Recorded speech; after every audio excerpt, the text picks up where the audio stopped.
Paz, irmãos. Aqui ao lado uma mesa colocada, né? E hoje nós participaremos da ceia do Senhor.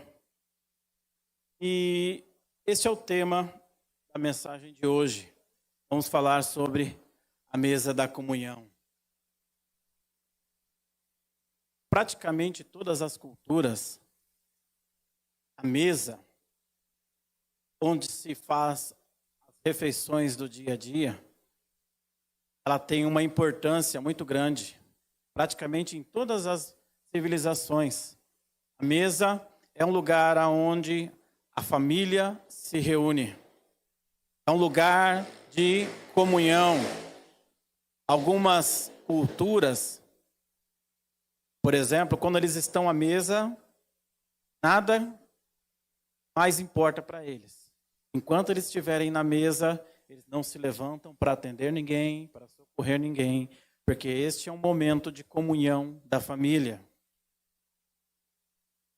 Em alguns países, pessoas saem, praticamente nem tomam o café da manhã, almoçam qualquer besteira, mas no terminar do dia, a família toda se reúne na mesa para fazer uma refeição juntos, para manter a comunhão do lar.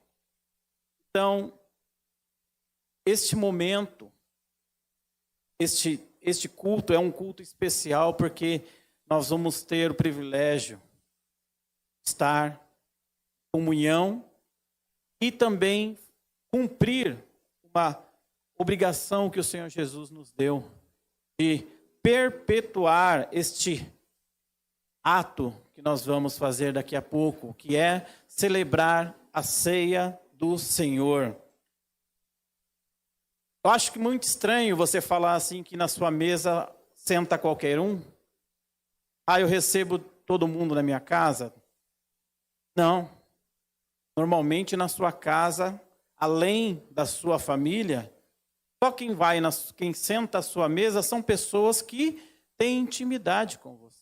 Você não vê uma pessoa estranha andando na rua e diz: ei, entra aqui, vem fazer uma refeição comigo. O cara vai te chamar de louco, não é verdade? Se a pessoa nem me conhece, está me chamando para ir dentro da casa dela.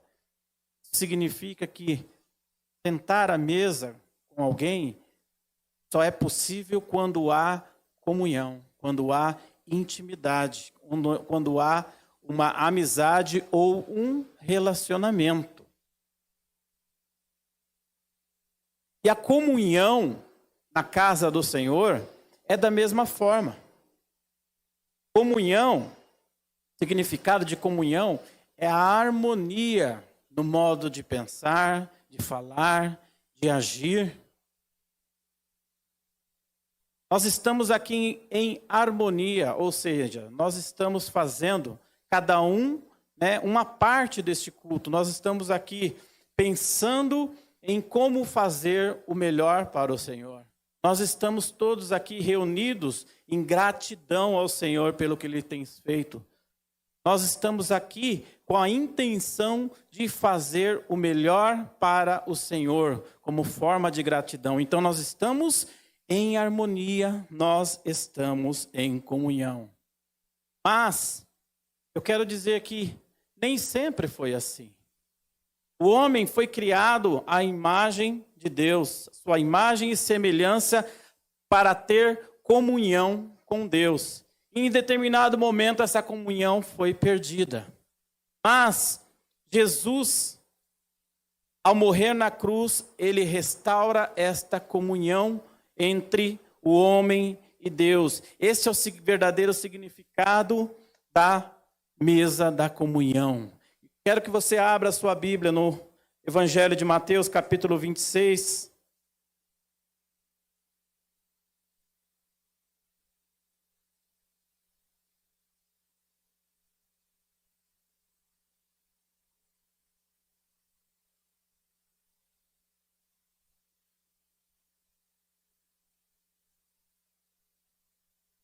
Evangelho de Mateus, capítulo 26. A partir do verso 26. Em todos os evangelhos nós vamos ver relatos da última ceia do Senhor. Mas esses 4 escreveram e testemunharam. Mateus e Marcos, eles têm a mesma percepção das coisas que aconteceram naquele dia. Lucas tem uma visão diferente. Não que aconteceram coisas, que não coisa diferente, mas cada um se ateve a detalhes diferentes. João, o mais diferente deles, ele não cita o ritual da ceia, mas ele vai dar mais detalhes sobre a forma que Jesus conduziu aquela ceia, depois quando ele lava os pés dos discípulos.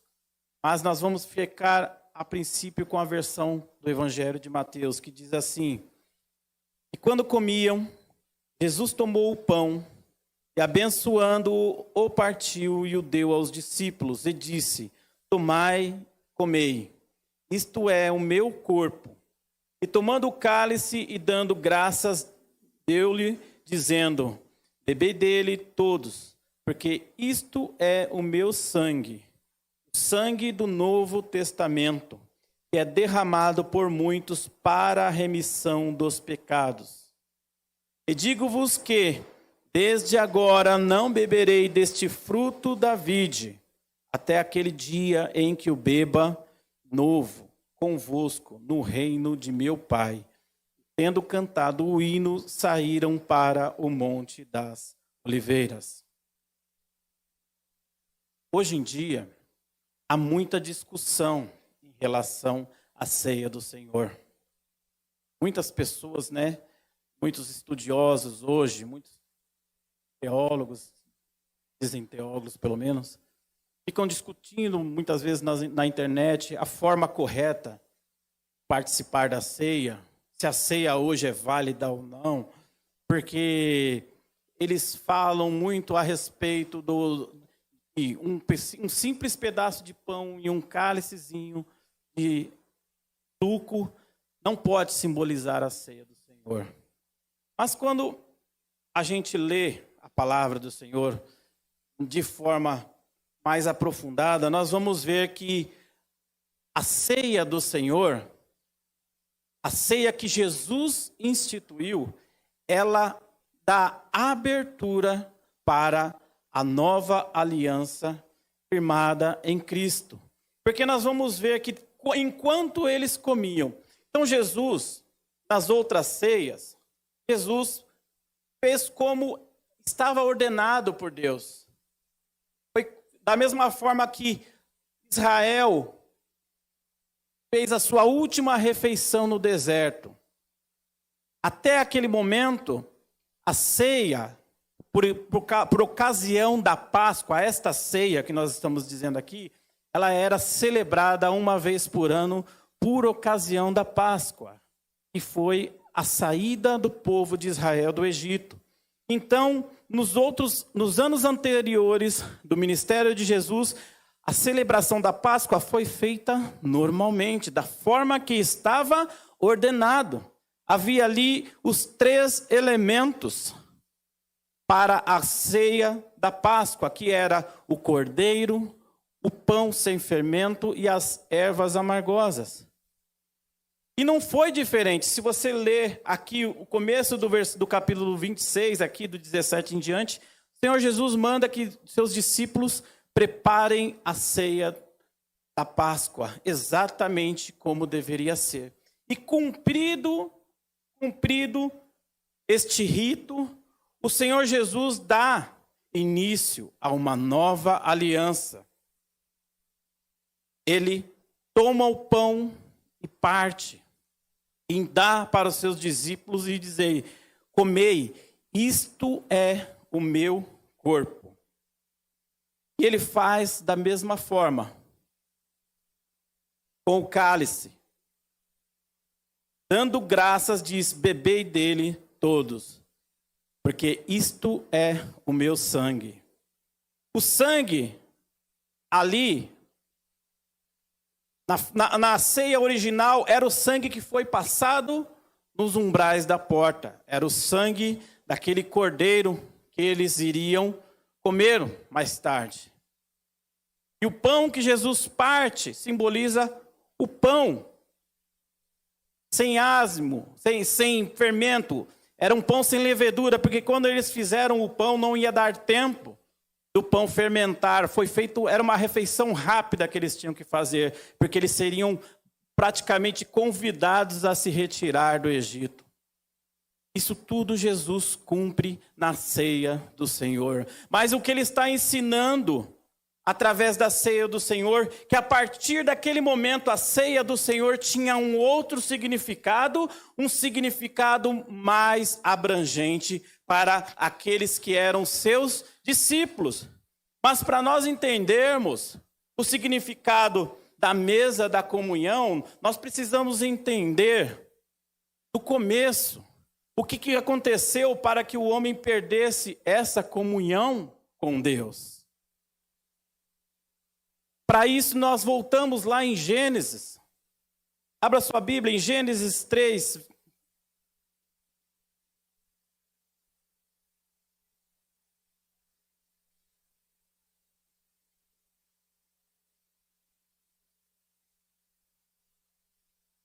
Gênesis 3, versículo 22. A palavra anterior vai dizer que o homem, Deus, depois de criar toda a natureza, de todo o ambiente propício para o homem, Deus decide criar o homem. Ele faz diferente. Agora Deus cria o homem segundo a sua imagem e semelhança. Ele diz, façamos, ali está a Trindade, o Pai, Filho e o Espírito Santo. Façamos o homem conforme a nossa imagem e semelhança. Ou seja, Deus criou o homem com total capacidade para se relacionar com Deus. Deus fez o homem racional, deu capacidade de discernir para o homem, deu capacidade de tomar decisões. Deus fez o homem alma vivente. O Senhor colocou nele o seu espírito para que pudesse comunicar com o homem. Ou seja, Deus criou o homem apto para ter um relacionamento com ele, para ter comunhão com ele. Mas quando o homem decide tornar-se senhor da sua vida, porque é essa a causa da queda do homem. Eu falava hoje, essa semana, no grupo de verdades básicas. O pecado do homem não foi comer a fruta, mas foi desejar ser igual a Deus, ser senhor da sua vida. E isso causa a sua queda. E lá no Gênesis capítulo 3, versículo 22 diz, então disse o Senhor Deus, eis que o homem é como um de nós, sabendo o bem e o mal. Ora, para que não estenda a sua mão e tome também da árvore da vida e coma, e viva eternamente, o Senhor Deus, pois, o lançou fora do jardim do Éden, para lavrar a terra de que fora tomado. E havendo lançado fora o homem, pôs querubins ao oriente do jardim do Éden, e uma espada inflamada que andava ao redor, para guardar o caminho da árvore da vida. O homem agora era um ser caído. Um homem que perdeu a comunhão com Deus. E para que o homem não tomasse da árvore da vida e vivesse agora eternamente com a natureza pecaminosa, impedindo assim qualquer chance de voltar a ter comunhão com o Pai, o Senhor, por amor. Muitas vezes nós pensamos que isso foi um ato de punição, como se fosse um ato vingativo de Deus, mas não. Era a graça do Senhor se manifestando na vida do homem ali. O Senhor, por amor, o tira do Éden, para que ele não tome da árvore da vida e viva eternamente com a natureza pecaminosa. Isso proporcionou ao homem a oportunidade de um dia ter a sua comunhão restaurada com Deus. Então, o homem passa a viver uma vida longe de Deus. E para ter comunhão com Deus, o homem tinha que obedecer a lei tinha que cumprir vários ritos que simbolizavam a sua redenção, que era a oferta de animais, sacrifícios de animais. Aquele sacrifício, ele simbolizava, na verdade, o que Cristo faria pela humanidade. Aquele sacrifício, ele não tinha o poder de perdoar, mas ele era um sacrifício que encobria os nossos pecados, a nossa dívida. Então, toda vez que o homem oferecia o sacrifício pelos seus pecados, na verdade, os seus pecados é como se estivessem sendo colocados debaixo de um tapete. Uma hora, aquele tapete ia ser levantado. E tudo aquilo estaria lá exposto. Mas Jesus agora está anunciando que a obra que ele iria realizar na cruz simbolizava uma nova aliança, que a partir daquele momento era restaurado a comunhão do homem com Deus.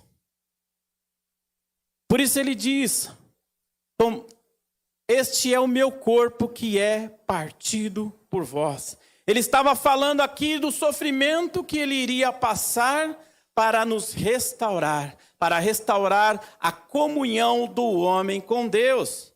Mas o homem natural, ele não é capaz de compreender essas palavras. Quando você olha lá, vê a multiplicação dos pães no deserto. Mais de 5.000 pessoas se alimentaram de 5 pães e 2 peixes. E Jesus despede os seus discípulos e eles entram num barco e atravessam o rio.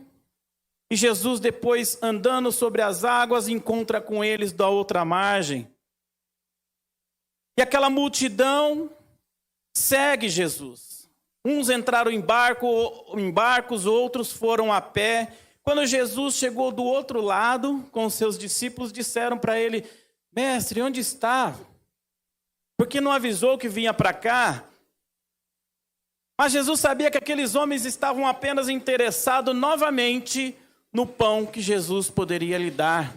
Mas Jesus agora começa a falar de uma outra forma com aqueles homens. João capítulo 6. Evangelho de João, capítulo 6.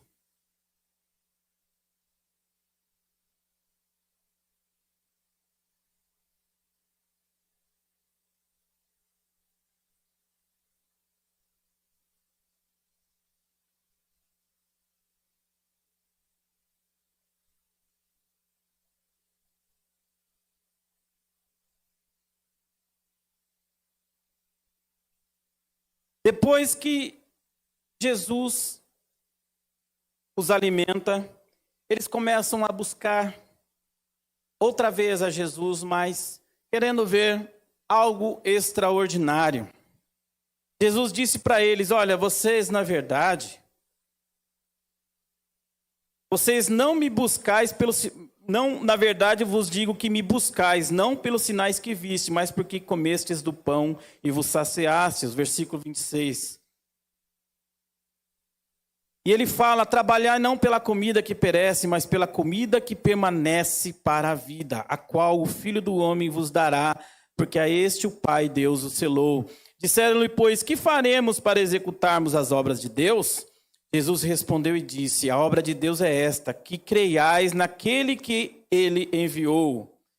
E depois de tudo isso, depois de eles verem o que Jesus fez, depois eles não lembravam, talvez não lembravam nem nada daquilo que Jesus tinha pregado, porque Jesus passou horas naquele lugar pregando a palavra para eles. Mas agora a única coisa que eles se lembram era do pão que eles comeram. E depois disso, o Senhor diz para eles: olha, a obra de Deus é essa, que creiais naquele que ele enviou. E agora eles pedem novamente um sinal para que eles possam acreditar, né? Para que eles possam crer em Jesus. E eles falam: olha, os nossos pais comeram o maná no deserto. Como está escrito, deu-lhes comer o pão do céu. Uma prova de que Deus estava com o povo depois que saíram do deserto é que Deus dava o pão diário, ou seja, o maná, o alimento diário. O que o Senhor nos dá? Vai nos dar o pão todos os dias? Jesus responde: na verdade vos digo, Moisés não vos deu o pão do céu, mas meu Pai vos dá o verdadeiro pão do céu, porque o pão de Deus é aquele que desce do céu e dá vida ao mundo. Disseram-lhe, pois, Senhor, dá-nos sempre desse pão. E Jesus lhe disse: eu sou o pão da vida. Aquele que vem a mim não terá fome, e quem crer em mim nunca terão sede. Mas já vos disse que também vós me vistes, e contudo não crês. Jesus alimentou aquela multidão com pão. Aquela multidão pede um sinal para Jesus, e Jesus ele diz: não haverá outro sinal, porque eu desci do céu, eu sou o pão da vida, sou eu que alimento vocês, sou eu que trago vida para vocês. Jesus está dizendo, assim como o pão, ele é o alimento para a sua carne, eu sou o pão que desceu do céu, o alimento para as suas almas. Mas aquele povo não entendeu o que Jesus estava falando. Aqueles homens não estavam preparados para entender e receber a palavra do Senhor. E nós vamos ver que em outro momento, Jesus começa a falar mais forte, porque Jesus conhecia a intenção daquele povo. E Jesus dizia assim, olha, versículo 53. Na verdade vos digo que se não comerdes a carne do Filho do Homem e não beberdes o sangue, não tereis vida em vós mesmos. Quem come a minha carne e bebe o meu sangue tem a vida eterna, e eu o ressuscitarei no último dia. Porque a minha carne verdadeiramente é comida, e o meu sangue verdadeiramente é bebida. Quem come a minha carne e bebe o meu sangue permanece em mim e eu nele. Nesse momento, muitos começam a abandonar Jesus. Começam a dar as costas e ir embora, dizendo, que palavra difícil é essa? O que ele está falando? O que ele está falando? Comer a sua carne, beber o seu sangue, já não dá mais para acompanhá-lo. E começaram a abandoná-los. Jesus está dizendo aqui sobre a sua vida. Está dizendo que comer a sua carne é participar da sua caminhada, participar do seu sofrimento, participar da sua morte. Aquele que faz isso terá a vida eterna, e eu o ressuscitarei no último dia. É aquele que está disposto a andar com Jesus, mesmo que isso lhe cause sofrimento, mesmo que seja necessário ser partido como ele foi, mesmo se for necessário derramar o seu sangue como ele derramou. Era disso que Jesus estava falando, mas aquele povo ainda não tinha lhes aberto os ouvidos espirituais. E que começaram a ir embora, e Jesus disse para os seus discípulos, e vocês não vão também não? Pedro toma a frente e diz, para onde iremos? Só o Senhor tem as palavras de vida. Por mais que fosse dolorido ouvir aquilo, por mais que fosse, dizendo assim, nos dias de hoje, insano alguém dizer isso, para eles eram palavras de vida. Eram palavras de vida.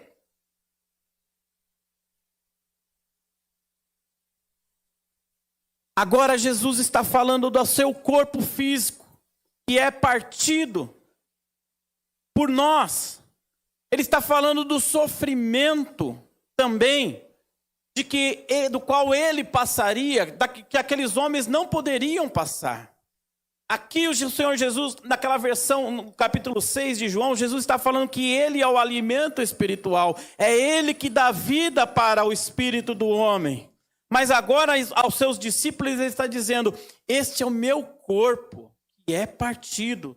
participem, porque vocês vão participar do meu sofrimento. Talvez os discípulos naquele momento não estavam entendendo, mas só depois da ressurreição de Jesus que eles passam a entender, porque o Senhor Jesus sopra sobre eles o Espírito Santo. E Jesus pega agora o cálice, ele pega o vinho e reparte entre eles e diz: tomai e bebei, porque este é o meu sangue que é derramado por vós. Mateus 26, 27. E tomando o cálice e dando graças, deu-lhes, dizendo: bebei dele todos, porque isto é o meu sangue, o sangue do novo testemunho que é derramado por muitos para a remissão dos pecados. Remissão, esta palavra, ela tem o significado de perdão. Este é o meu sangue que é derramado por vós, não para encobrir os seus pecados, mas agora é para perdoar os vossos pecados. O sangue daquele animal derramado, ele só poderia encobrir os nossos pecados, pecado da humanidade. Mas agora, o sangue de Jesus que seria derramado na cruz do Calvário tinha o poder de perdoar os pecados de toda a humanidade. É este cálice que nós temos que tomar parte no sacrifício de Jesus. Quando participamos do corpo de Jesus, quando nós participamos do pão que aqui será repartido, nós estamos afirmando que nós estamos dispostos a sofrer pelo Evangelho. Estamos dispostos a padecer as mesmas coisas que Jesus padeceu. Isso é ter comunhão, é você participar de tudo. Se queremos as bênçãos do Senhor para a nossa vida, também temos que aprender a viver com o sofrimento. Temos que aprender a viver com as diversidades, com as perseguições, como foi com Jesus. Quando nós participamos do pão, nós estamos dizendo para o Senhor: eu estou disposto a, se necessário, ter o meu corpo partido, como teve o de Cristo. A palavra do Senhor diz que as suas feridas foram tão grandes e ele ficou irreconhecível. Isaías fala lá no capítulo 53. Ele ficou desfigurado, moído por causa das nossas transgressões. Mas Jesus está dizendo aqui: o meu sangue que será derramado será capaz de agora restabelecer a comunhão de vocês com o Pai. Porque este sangue tem o poder de perdoar os vossos pecados. E o Senhor Jesus, ele diz: olha, não beberei deste fruto da vide até aquele dia em que o beba novo convosco no reino de meu Pai. Alguns pregam, irmãos, de forma errada, que ao tomarmos a ceia, o pão se torna a carne, a verdadeira carne de Jesus, e o sangue se torna realmente o sangue de Jesus. Mas não, Jesus está dizendo de forma simbólica, porque ele volta a se referir como o fruto da vide. Eu não beberei mais este vinho, até que eu o tome no reino do meu Pai.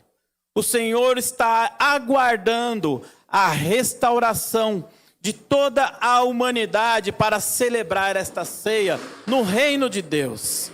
O Senhor está dando a oportunidade para a humanidade poder se reconciliar com o Pai.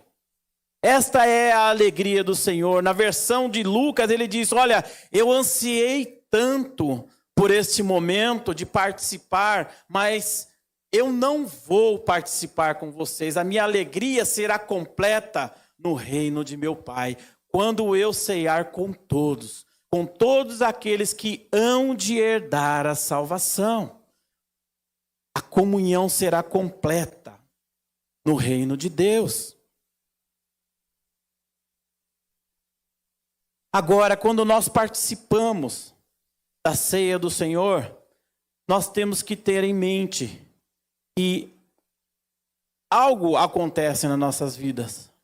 O Senhor não colocou este rito, essa ordenança, apenas como lembrança da sua obra, mas para que o homem desfrutasse de benefícios por ter a comunhão restaurada com o Pai.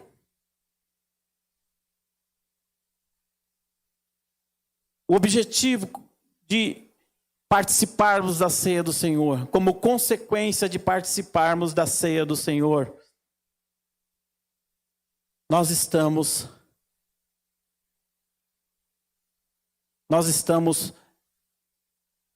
experimentando um crescimento espiritual. Nós participamos de bênçãos espirituais, nós estamos renovando a nossa vida espiritual. Jesus disse: eu sou o pão da vida. Eu sou o alimento espiritual para vocês. Aquilo que sai da minha boca é o suficiente para vocês se nutrirem, para terem uma vida espiritual com Deus. Por isso nós não podemos nos abster de estar na casa do Senhor, e principalmente no culto de ceia, que é um culto onde nós reafirmamos a nossa comunhão com Deus.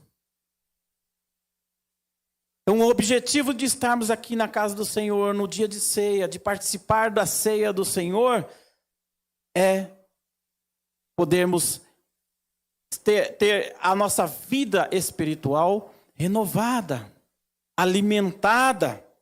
E nós também estamos aqui para provar a unidade do corpo de Cristo. 1 Coríntios, capítulo 10.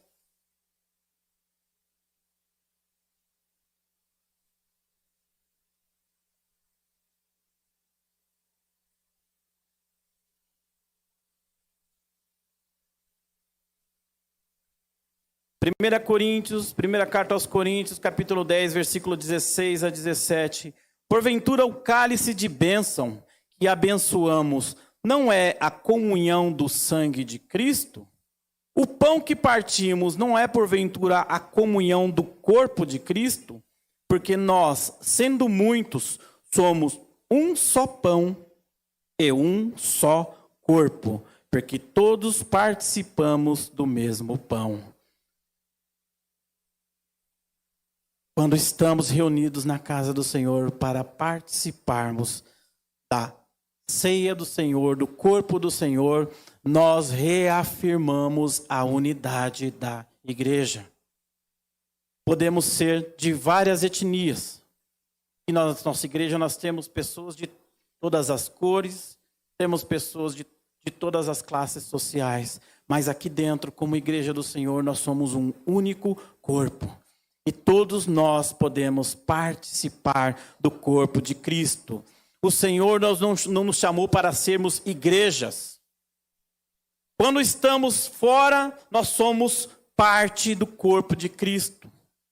Mas quando estamos aqui reunidos, nós somos a unidade. Somos um único corpo de Cristo. Nós representamos a unidade do corpo de Cristo. Por isso nós precisamos estar juntos. Por isso é importante a comunhão. Por isso é importante a nossa presença na casa do Senhor no dia de culto.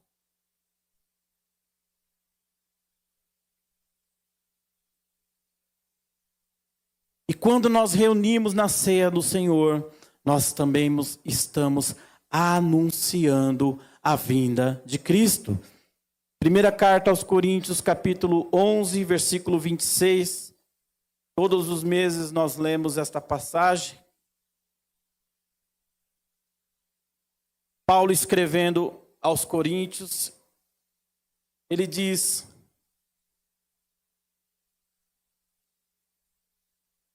Porque todas as vezes que comerdes este pão e beberdes este cálice, anunciais a morte do Senhor até que venha.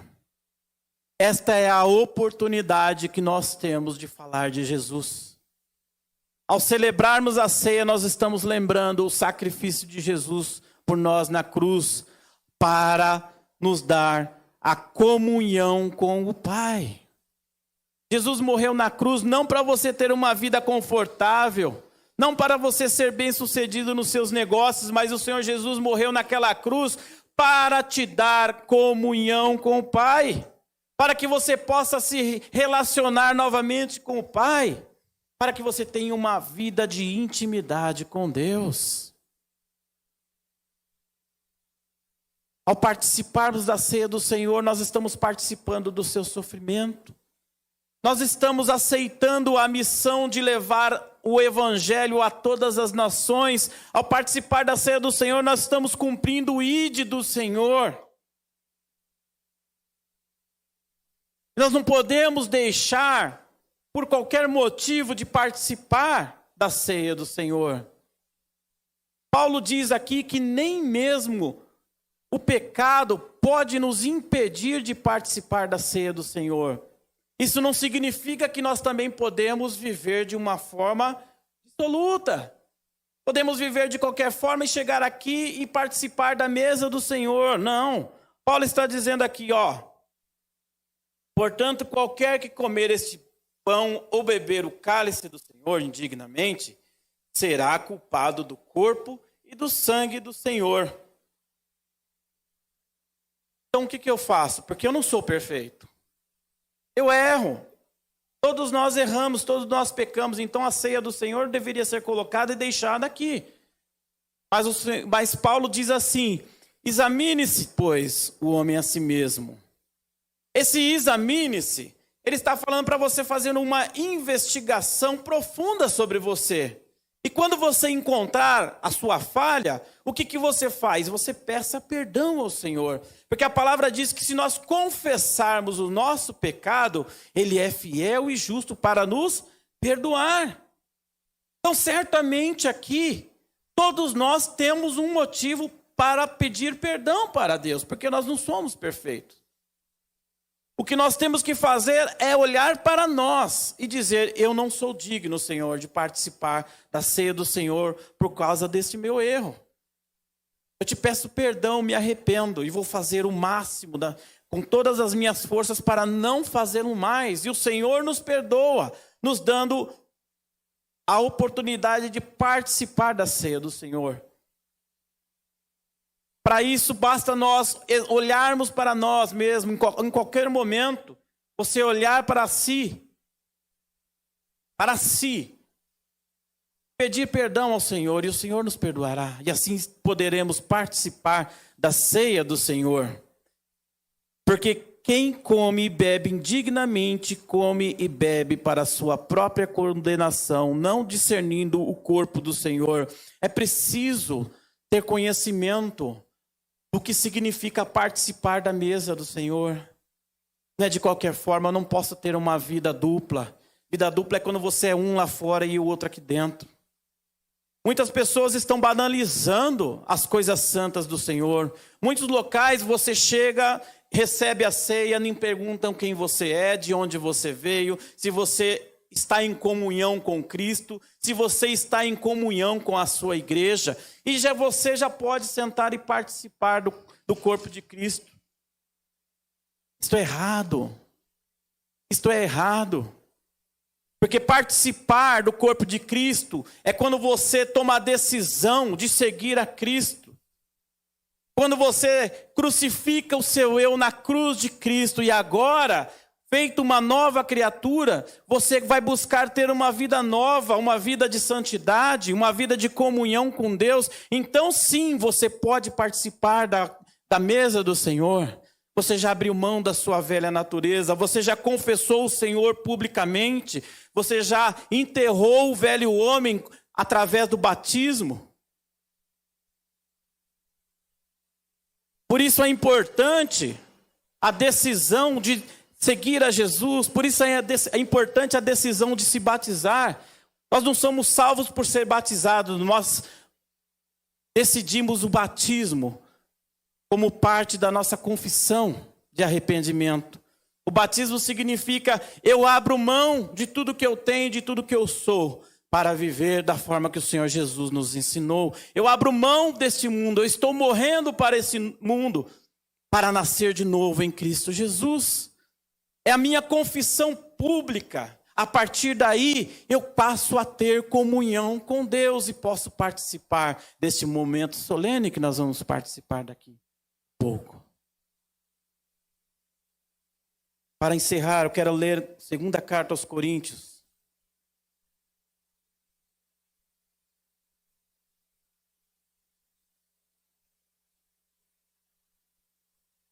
Capítulo 5. Versículo 17 em diante. Assim que se alguém está em Cristo, nova criatura é.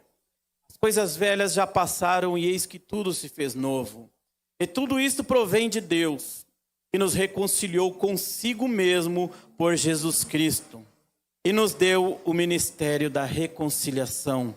Isto é, Deus estava em Cristo reconciliando consigo o mundo, não lhes imputando os seus pecados, e pôs em nós a palavra da reconciliação.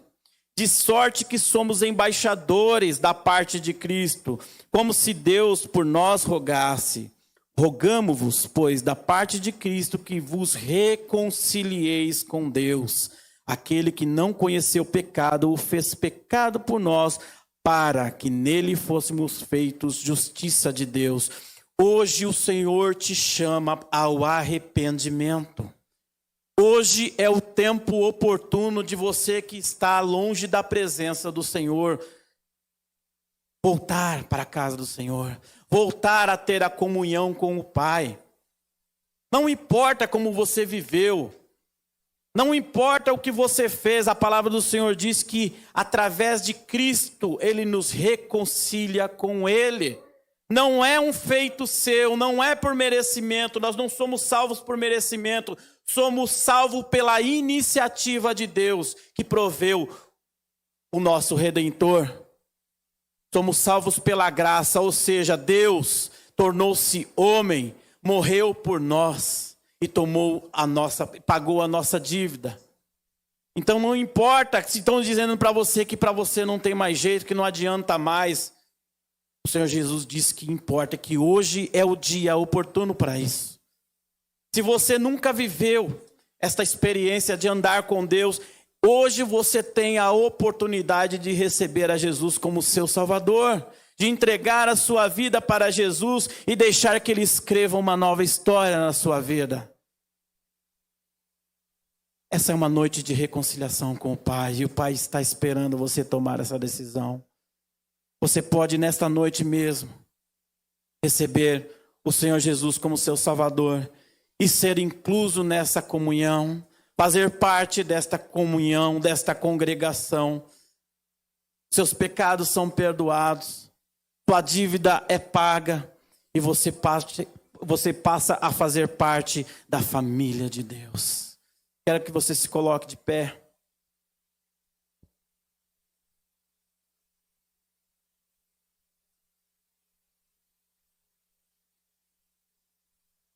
Talvez você não tenha forças para vir aqui à frente, mas nós vamos orar por você, onde quer que você esteja. Se você quer se reconciliar com o Senhor Jesus, você andou afastado, você andou perdido, um dia você conheceu Jesus, mas as coisas deste mundo te fascinaram, te seduziram e você deixou esse caminho, o Pai está pronto para te receber nessa noite.